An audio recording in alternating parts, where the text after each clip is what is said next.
L'Institut Català d'Oncologia és un centre públic i monogràfic sobre càncer líder en el control del tabac, un dels principals factors de risc d'aquesta malaltia.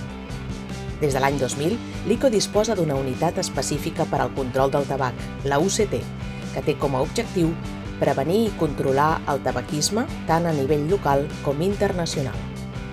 Per aconseguir aquests objectius, la Unitat de Control del Tabac desenvolupa 4 línies principals d'actuació que estan interconnectades entre elles: la recerca, la gestió de programes, l'assistència i la formació.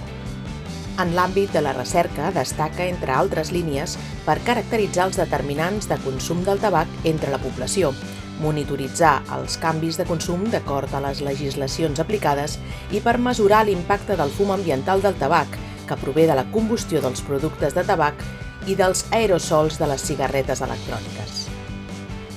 L'ICO, a través de la Unitat de Control del Tabac, coordina la xarxa catalana d'hospitals sense fum, que gràcies al suport de l'Agència de Salut Pública de Catalunya impulsa el desenvolupament de les polítiques de control del tabac en 88 centres hospitalaris del territori català.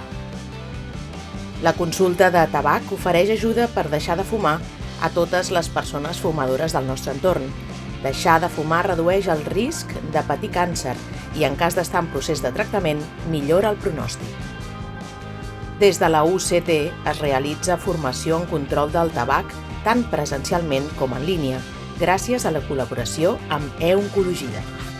Al llarg dels anys s'han creat diversos cursos dirigits a fomentar que els professionals sanitaris i els estudiants en ciències de la salut desenvolupin competències per oferir ajuda per deixar de fumar. Pel lideratge en aquestes 4 branques d'actuació, l'ICO ha estat designat Centre Col·laborador de la OMS en el control del tabac, perquè el control efectiu del tabac ajuda, sens dubte, a prevenir i reduir l'impacte del càncer a la població.